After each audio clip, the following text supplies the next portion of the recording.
I thought because I had all this experience working with journalists and A-list people that, if I can convince somebody to, cover my artists, I can convince somebody to buy or sell a house. And I never took into account the emotional component of what it's like for some people's biggest and most important asset of their life, trusting it to you. You're listening to the Real Estate Sessions. I'm your host, Bill Risser. Listen in as I interview leaders in our industry, getting their stories and their journeys to the world of real estate. Hi, everybody. Welcome to episode 233 of the Real Estate Sessions podcast. Thank you so much for tuning in. And as always, thank you so much for telling a friend about the show. Today, we're headed to the Garden State. We're going to be speaking with Amy Paternite. Amy is with Coldwell Banker. She's very successful. She's been an agent now for 13 years in the South Orange and Maplewood area, about a half hour outside the city. She's in the top 5% of agents in the Coldwell Banker worldwide roster of 92,000 agents. And I can't wait to get started. Amy, welcome to the podcast. Thank you, Bill. Thanks for having me. I think I mentioned you before we hit record that this is my first episode that was recorded after the stay-at-home order started popping up all around the country.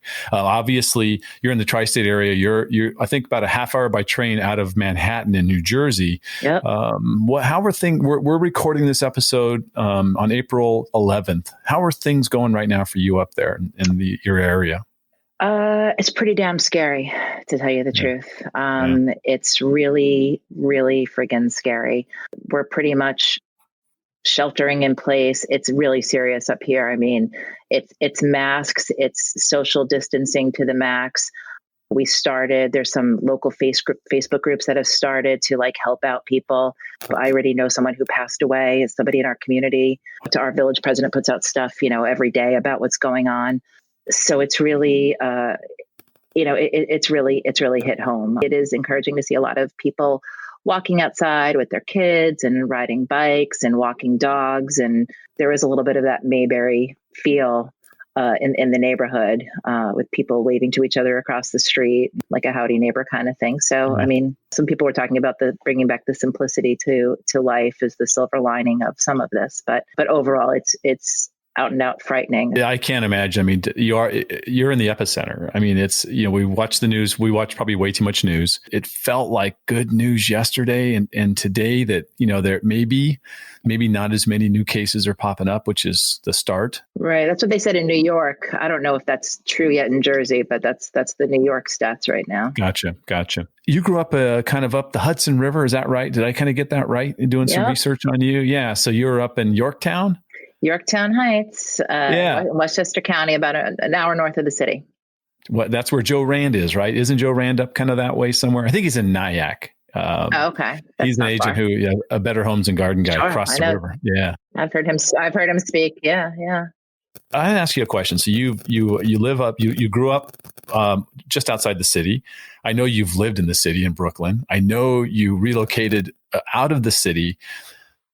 But I look at Manhattan as a destination, right? I'm one of these guys who grew up in California. Now I'm in Florida. But my goal is to go to Manhattan once a year just to see it and feel it. And tell me what it's like to have access whenever you want to that city and living in it. It's got to be, do you take it for granted or do you just think that's just life? Well, I don't know if I take it I think a lot of people in Jersey do take it, for granted. A lot of people don't, go in as much probably as I do, mostly by, my husband also works in the music industry and runs Birdland Jazz Club on West 44th Street, which is now shut down. So hopefully one day we'll reopen. I hop in a lot to go to shows. I hop the train and meet him for dinner and go see shows because he's still in the music industry.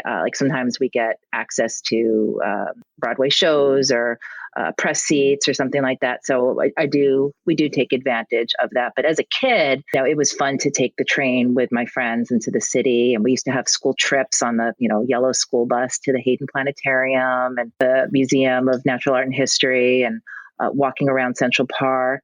And we also used to go on Wednesdays to the matinees, for the Broadway matinees, because they were half price. You go to the TKTS booth to get half price tickets. They were $35. So I'm probably dating myself here. They were $35 and half price was $17.50. Wow. So we used to go up for the Wednesday matinees and get the half price tickets. And I think I saw like Dreamgirls and 42nd Street and a couple of Neil Simon plays, Brighton Beach Memoirs and Bloxy Blues, and used to go out for lunch. And it was, it was fun. You mentioned your husband and Birdland Jazz Club, and it was Anthony and I who got to see the club. Yeah, we actually, you met him that night. That's right. Yeah, you were very nice to give us a ride up from O'Hara's Pub. I'm hoping, because music is such a big part of your life, and I'm like a music freak, Broadway freak, Streisand freak. So this is super cool for me to talk to you about this stuff. But please tell me, in high school, you released drama club or glee club or something like that. So I started playing piano when I was 5 years old. Okay. And my dad played guitar, and he used to be in a rock group called the Tokens. They had that huge hit, Lion Sleeps Tonight. You're kidding. But he quit. He wasn't in the band at that time. He was in the band. Timing is everything. Right. And he quit before like 1961, before that was a big hit. You know, okay. you know the song I'm talking about. Right? Oh, In the Jungle, the Mighty Jungle. Yeah. Oh, sure. I know it well. You know, I grew up in a sort of musical household because he played guitar and I was always playing piano. We had family friends that played saxophone. Every time there was like an event at our house, like everyone broke out the instruments, and, you know, there was always music. In school, I was mostly like, I accompanied the chorus. I played in the pit band for musicals. I don't really sing. I mean, I can carry a tune, but I'm like not a singer per se. But in high school, in the band, I played alternate percussion, which was like xylophone, marimba, bells, like all the cool, percussion. I remember in junior high school band, to be percussionist, you had to be a piano player. That was the deal. You had to take piano lessons. And then if you did, they let you work percussion, because otherwise everyone would just head that way. Right. Well, I mean, it was cool. Really. The xylophone and marimba, and then those like long, big, bells. And so that was, chimes actually. Chimes is what I'm thinking. So that was pretty fun. And then I played in a band with friends, and we played like Battle of the Bands and did all kinds of, music stuff. But yeah, you think I would be better in Sean Carpenter's Facebook Live Lost Lyrics hang, I'm just, for some reason, I cannot. So let's plug that right now. That is the hardest game in the history of games. There's no way. I don't know who his friends are that know all these like obscure lyrics, but he needs to give hints on that. It's because they all like the same music Sean does, because he tends to pick music he likes. It's all good. Sean and I had a conversation about lost lyrics, because I don't even think they're lost lyrics. They're right in his hand. So they're not very lost. Right. Right. I mean, first, like you have to go Tom Petty and like, like you're in the ballpark, and then head to the Grateful Dead, and then head to the Grateful Dead. Yeah. So you're right. You head off to college, and music was your life at this point. You go to University of Buffalo? Did I have that right? Right. So I grew up in New York, and my parents were like, it's none of it like it is today with my kids touring, schools all over and going to things. Nothing like that. It was like, we live in New York. We have the SUNY colleges. Pick one. Yep. That's where you're going. All right. And I'm like, oh, I want to go to Berklee College of Music, this cool, music school in Boston. They're like, like if you want us to pay for college, that's what you're doing. And so, all right, there's like a dozen good SUNY schools. Mm-hmm. So I picked the one, furthest away from New York City. And I auditioned. I was going to be a concert pianist. I figured I was classically trained my whole life. And I thought, I would be a concert pianist. So I'm definitely not doing this to my children where it's like, you can be whatever you want to be. Because my parents were so like, whatever you want to do, just, put your mind to it. You can be anything you want to be. No, someone should have told me, you're a good piano player, but you're not going to be a freaking concert pianist. Someone needed to tell me that before college. All right. I got to college, and I was, growing up again, like big fish in little ponds. And then when I got to college, there was all these really amazing pianists. And like, here I am in Buffalo. I'm not at Juilliard. I'm not at New England Conservatory. I'm not at Oberlin. I'm in Buffalo. So I felt kind of really defeated my first year. I was thinking like, wow, I spent most of my days in a practice room, only slightly bigger than a Steinway Grand. My back was killing me all the time after sitting on a piano bench for like, 5-6 hours at a time. I was like, man, I don't think I really can be a concert pianist. I better start thinking of other things that, I like, but I, love music. And I really wanted to, do something in music. And I still had Berklee in the back of my mind. And what I ended up being able to do was write my own major that incorporated music and communication. So I was still able to graduate college in 4 years. And I incorporated 2 semesters of Berklee into my degree. And at Buffalo, I took, a lot of classes in like business and economics. And I thought at one point I was going to be a lawyer. I took constitutional law classes. I thought maybe I could be an entertainment lawyer.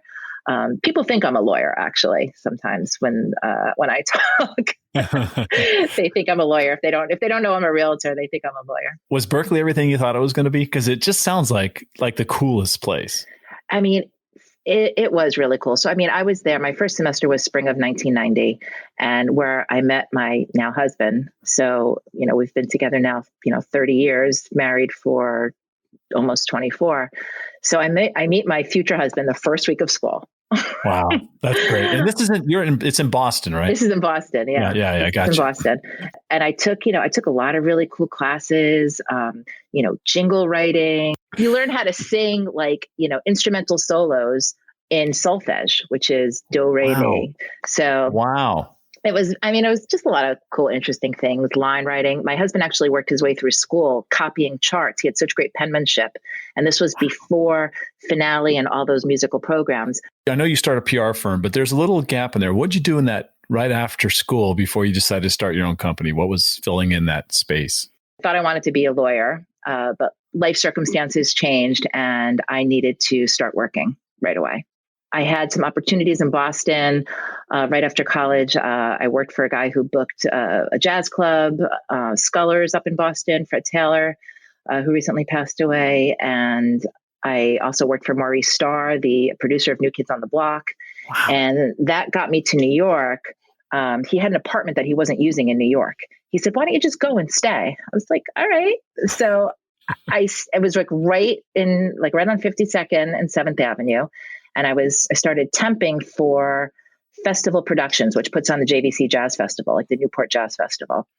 And while I was working there, I don't remember how I got that opportunity. I must have had an in, because you don't just get those opportunities. I started calling around different record companies and seeing if they needed a publicity assistant. And I actually, talk about cold calling. I actually literally, I had this book that Festival Productions had with everybody's phone number in it. It was like this book that was really hard to get. And I said, God, while I'm here, I'm just going to call everybody and see where I can get a job. And I called Blue Note. I called all these places. And when I called Verve Records, the head of publicity, she took my call. And she's like, come over for an interview. I'm like, I'll be over after whatever. I'll be over whenever you want me to be over. So I ended up, my first job was being a public relations assistant for peanuts. Basically, I worked for, I think, $10 an hour. But again, it was 91 or not. Yeah, maybe 91, 92. Okay. And I worked for Verve Records, and it's the jazz imprint of Polygram. And I got to work with a lot of amazing musicians, Joe Henderson, Betty Carter, Shirley Horn, Cassandra Wilson, Abby Lincoln. Abby Lincoln had this record out. She was performing at Fat Tuesdays, which is this now defunct jazz club in downtown. And it was a very small club. And in walks Diana Ross. Oh. Right. And I was like, holy whatever. So I didn't, sometimes they tell you who's coming on the guest list. Abby will be like, oh, here's my guest list. Here's my people are coming. I don't think she told me Diana Ross was coming. Wow. And we sat there in the dressing room, and I'm sitting there with Abby Lincoln and Diana Ross and kibitzing, chit-chatting. Yeah. And, and then she's like, I would love a new copy of the CD. And I'm like, she's like, here's my address. She was living at a hotel in Manhattan. And I'm like, yes, Diana Ross, I will send that CD to you tomorrow. I will messenger it to you, because that's how we did things in New York. We messengered everything. And this was CDs. I worked in the music industry before iTunes. You decide to go out on your own. You decide to create your own company, own PR firm, and working in that industry, right? Because you knew it well. But you also, it wasn't just musicians. It could have been I don't want to call them arenas, but conservatories or other kinds of spaces, right? So Locations. performing arts venues. Yeah. Yeah. So after Verve Records, I worked for two other small independent PR firms, which sort of gave me the landing, and gave me the training. I started becoming in charge of my own accounts. So, and also like working with big artists, like Wynton Marsalis and Lincoln Center Jazz Orchestra and Josh Redman, Kenny Garrett, some, big names in jazz. So I was in charge of my own accounts. And at one point they stopped calling the head of the company and they would call, they would just like call me. And I'm like, gee, I can do this on my own. And that's when I ended up, I started my own business. Like my first month I was in the black. Like I didn't, because I said I'm leaving and a bunch of people wanted to come with me. Yeah. And so I worked with performing arts venues as well. So like Symphony Space and Merkin Concert Hall, Celebrate Brooklyn, which is a concert series in Prospect Park. It was, and just, working on people's, record releases and getting them in the press. That was my job, to pitch journalists and convince them to either, write about my clients, articles in Time Magazine or Entertainment Weekly, or, to get them on, like TV shows, like, CBS Sunday Morning and 60 Minutes and Barbara Walters kinds of, specials. And that was my job of, pitching journalists to cover my artists. Let's get you out of the city, because somehow, you probably make that leap that a lot of people make. You decide to move the family to the suburbs and you head to Jersey, and you end up in either, it might've been South Orange first or Maplewood. First, I think. Yeah. Maplewood, and you weren't a realtor at this time. Nope. So somehow we got to get you make this move. What gets you to real estate? So when we moved here, we moved to Maplewood in 2003, sold our condo in Brooklyn. And I was still, working in the music industry and commuting into the city. And really after 9/11, so much changed. And the music industry changed a lot too. And a lot of the funding for things just kind of dried up. And I kind of just like saw the writing on the wall that, a lot of people were bringing stuff in-house. They didn't want to hire out. They wanted to, they wanted to scale back. And I just said to myself, like, something is going to, something needs to change. Oddly enough, my mother-in-law, who was a realtor and a broker in Ohio and Indiana, said to me, you'd be really good at real estate. And I was like, wow, like it never, ever occurred to me until the moment it came out of her mouth. Wow. And I was like, yeah, because when you think about it, public relations, it's all about relationships. I had a Rolodex of people that I talked to on a regular basis. And it's a lot about, lunches, like you were saying, the PR life. I mean, it's a lot about, it's lunches, it's wining and dining. It's, it's hanging with people. It's really, it's the Anthony Malafronte of PR, of, just really getting to know people by spending some quality time with them over a quality drink. I took the real estate class and I kept one client overlapping at the same time. So I still did the last summer of Celebrate Brooklyn, and started in real estate at the same time in 2006, which was, in retrospect, a terrible time to start in real estate. Well, terrible or really good, right? Because if you can survive through that for the first 4 years, you're going to be in good shape. That's what everybody told me. I mean, I started in real estate. My kids were 3 and 6. Wow. And I live in this really beautiful community where it's mostly 1920s and 30s, Center Hall Colonials and Tudors and Victorians and really beautiful houses. And the first house I sold was this kind of ugly 1960s split. And I remember this like older lady in the office saying to me, like, honey, if you can sell that house, like, in this market, as your first sale, like you're going to make it, Yeah, that's cool. I like that. Have you always been Coldwell Banker? Did you start with them? And why did you pick them if you did?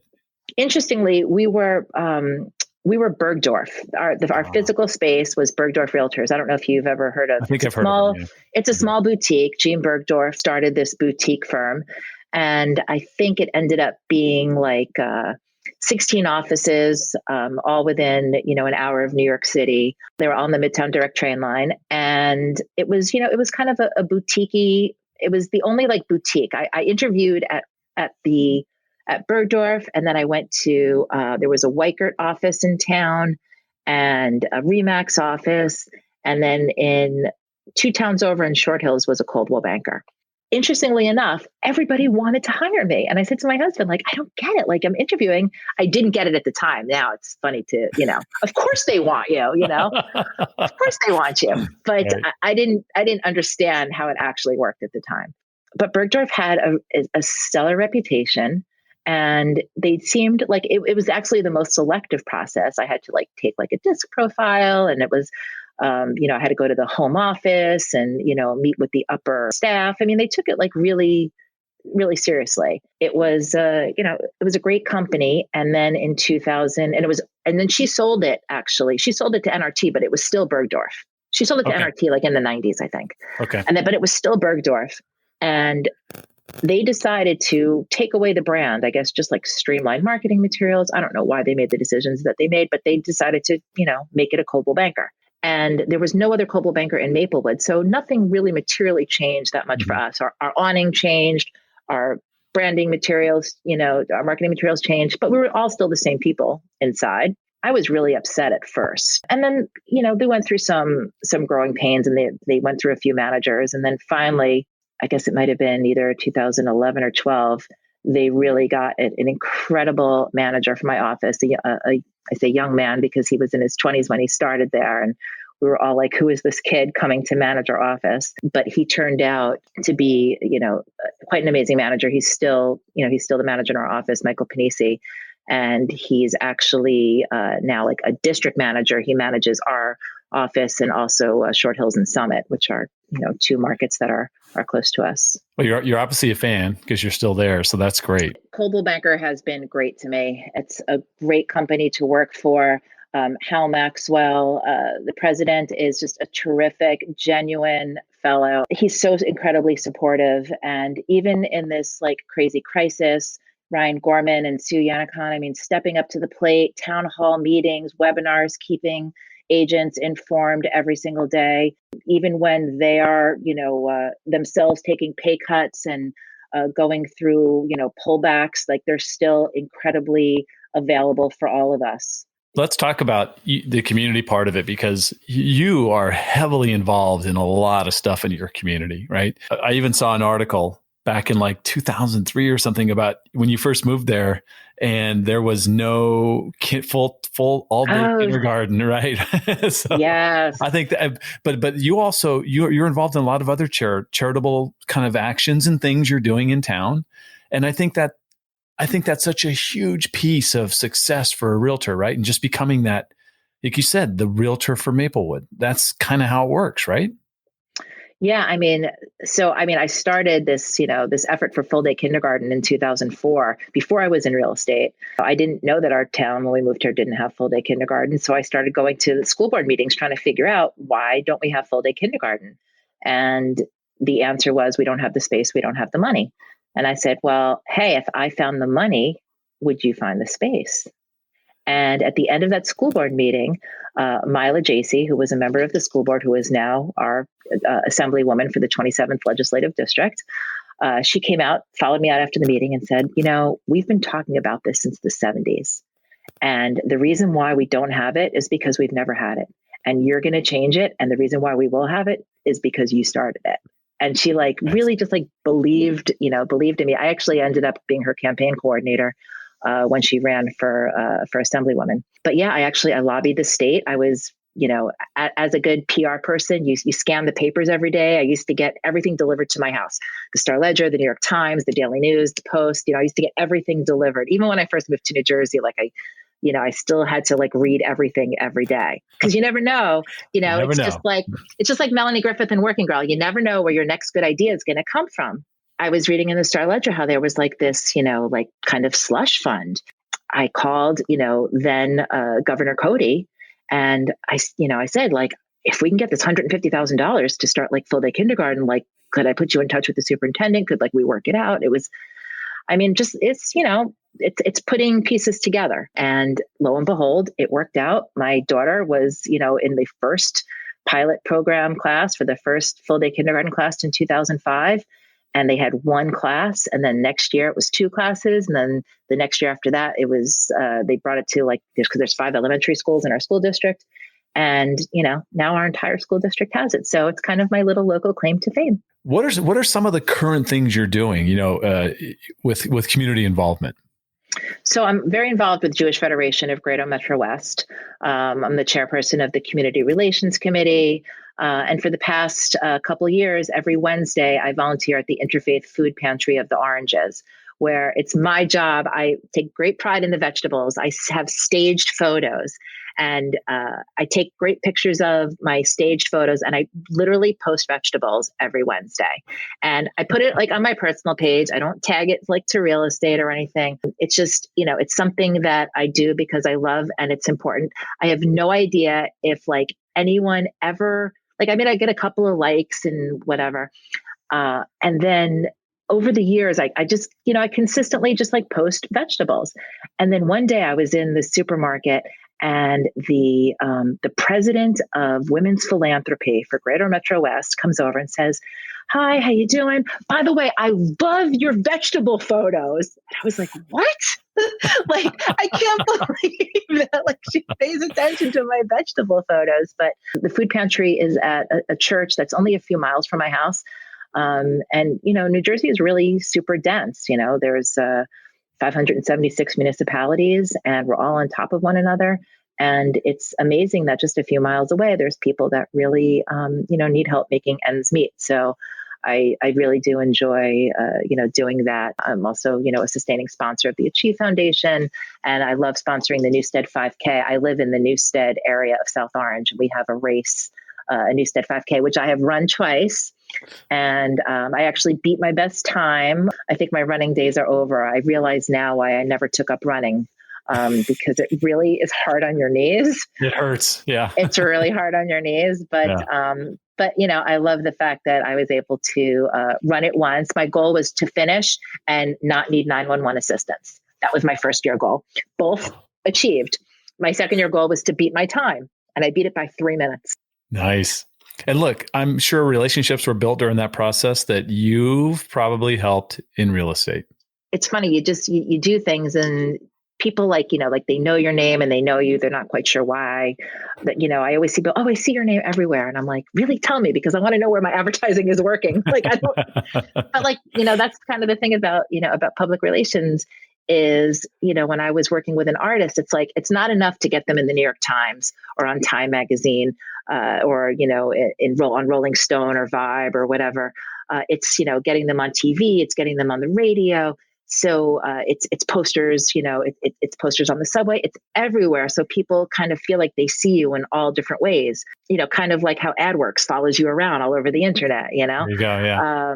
It's just like, you never know how somebody, sometimes I always ask people, so how did you get to me? If you weren't referred to me, how did you get to me? Oh, I saw you online. Okay, like where? I'm online a lot of places. Yeah, which one? I know. The marketing of a home, when you're talking to a seller, for you, that had to be easier to pick up, I would say, than the typical agent, because you're thinking, I've been marketing people basically for the last 10 years. This is just, I'm now going to market this property and kind of maybe get a story associated with that property to help it get sold. Am I going down the right path? Well, the one fatal flaw that I made in my thinking on this was, I thought, because I had all this experience working with journalists and A-list people, that if I can convince somebody to cover my artists, I can convince somebody to buy or sell a house. And I never took into account the emotional component of what it's like for some people's biggest and most important asset of their life, trusting it to you. And, that's something that doesn't compute with in public relations. It's really different. It's empathy. It's a whole new, I feel like psychology. It's no wonder why there's so many teachers who are realtors. It's that whole teaching and educating and empathizing and getting people to, know you, like you, and trust you. The marketing piece, I was good at that because I had a background in marketing, but now anybody can hire a professional photographer and get beautiful pictures and beautiful Matterport and walkthrough and whatever. You're not hiring me because I have, special special skills when it comes to, presenting your house. I mean, obviously like staging, and I do make a lot of recommendations for that, but you're hiring me as much for my, expertise in, positioning your house. But a lot of it is from contract to closing. It's not enough to get an offer accepted on your house. I always tell people congratulations with a lowercase c, because it's a long road from contract to closing. And that's where I really feel that, I, differentiate myself, amongst the competition. As a title guy, I love the fact that you treasure that part from contract to closing. So that's a big part of where we're involved. You and I met at Inman and talk about, and I think I remember you saying you love coming into you don't go to Vegas or San Francisco and was there, but you go to the city every year in New York because it's easy to get to, and you get to really rekindle a lot of connections you've made there. Talk about the importance of that for you.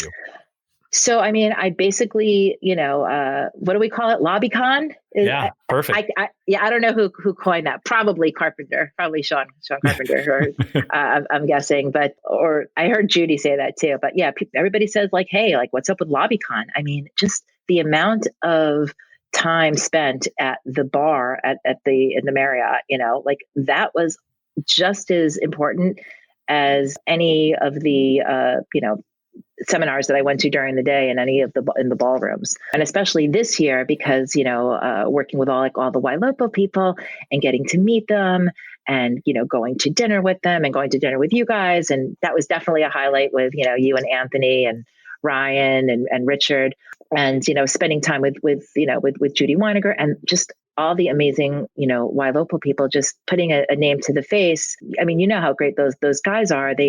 When I have a problem, I mean, yeah, I can email support, but I can also email them. Like I have their emails and like, they'll like get back to me like, oh, hey, Amy, you just need to like do this, or I'll send you a 30-second loom on how you can do it.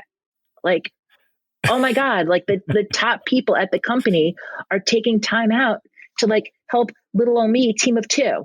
When meanwhile, everybody at that dinner table for like YLOPO had teams of like 500 agents or 50 agents. And they were all, driving McLarens, and which I never even heard of until that night. And, I was like, oh, McLaren, like those are the strollers. Like I only know McLaren strollers. No, the McLarens are $275,000 cars. Yeah. Okay. Complete news to me. I was like complete fish out of water on that one. But, the amount of, the amount of support and the camaraderie.